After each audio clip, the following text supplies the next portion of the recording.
Yeah, for sure. Yeah, I mean, a lot of people, they like make assumptions about mobile that it's like Candy Crush and stuff, which is kind of fair, but you know, once you see like... The prize pools now are like $2.5 million. It's like, that's crazy. That's a lot more than a lot of PC games and just on your phone.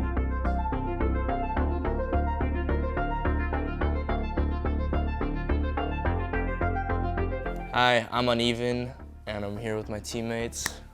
Perkinses. Beowulf. Pyro. And we're the Cloud9 PUBG mobile roster, and we're here to talk about mobile gaming. I mean, it is really crazy that, you know, we came from a mobile game and we're just sitting in the Cloud9 CSGO house, you know, with all this HyperX gear and all this sponsored stuff, you know, just like the other guys.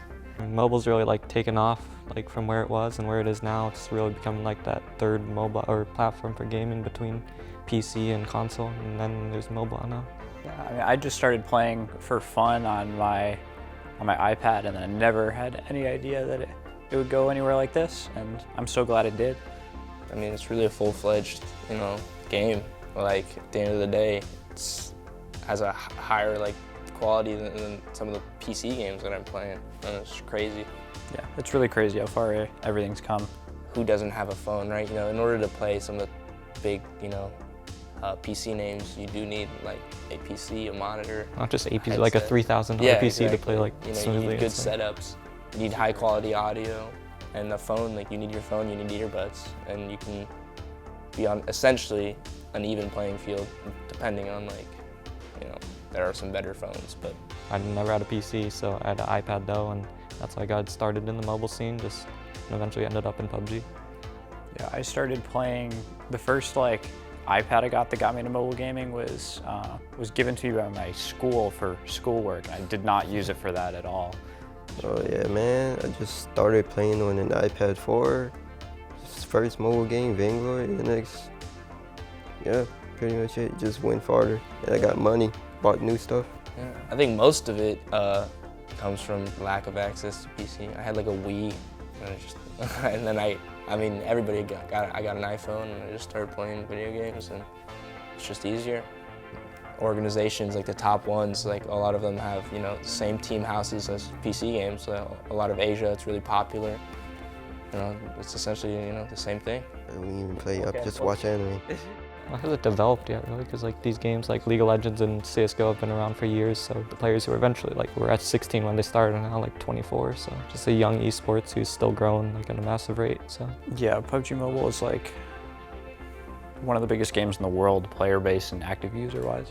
You gotta put work in, the time like and stuff. Like the dream was like always just be a professional gamer. You play games for a living and that's like it, but you really have to like devote yourself and commit time. They don't tell you about all the stress that comes along with it, and like the hours of like preparation that went into like us winning the PUBG Mobile Club Open like regional finals. Like winning that was no easy task. It's not just playing games all day on your phone. Yeah, I mean, the game that you're competitive in, you know, I'm sure it's the same thing with PC, but like at the end of the day, it's almost like not even a game. Like I don't go play PUBG when I want to play video games. I play PUBG like it's fun, but like just the competitive is like, I mean, at the end of the day, afterwards, once you start playing that much, it's just like it creates a really different relationship with the video game, and it's just a really different vibe when you're playing to improve yourself and to practice versus just playing to have fun, you know, casually. So it is a real job. Like the tournament structures and all that stuff, I think it's fairly similar to PC.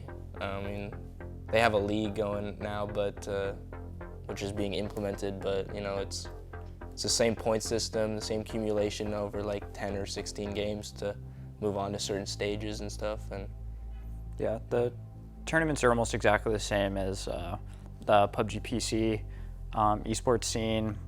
We all have to play on our phones, and the main difference is that like, you know, everybody has to be on the same platform.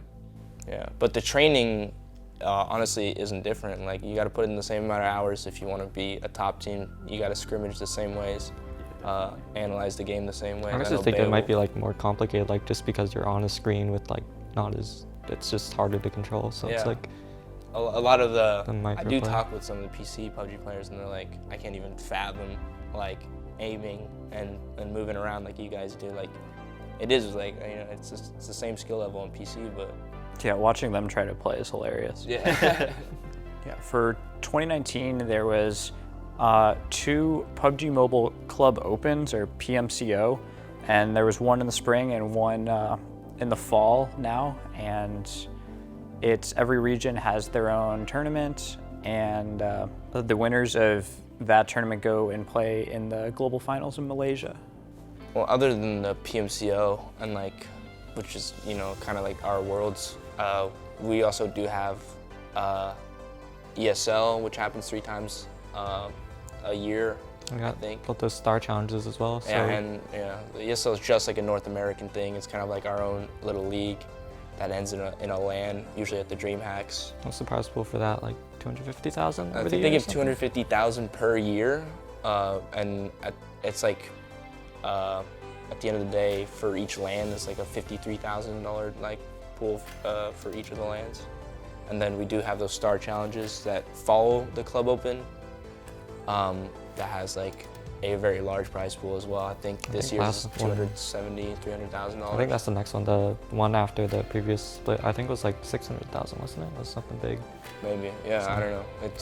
There's a lot of money in the Tencent official tournaments, because you know they're just trying to develop their scene, and obviously it's a really big tournament where only the best teams can participate. So, yeah, I mean there's a prize pool of $2.5 million for this for the PMCO of this year, which is, you know, I mean that is like revolutionary in mobile esports for sure. Like that competes with some of the biggest PC tournaments. I think it's actually like fairly high up there. Yeah. I haven't next seen a prize pool that high in mobile. Yeah. Next year, it's just whispers, but it's supposed to be $5 million, and that would put itself in, I think, like the 6th biggest esports prize pool in general, including PC games. So it's just a crazy amount of money for sure. Mobile is the future.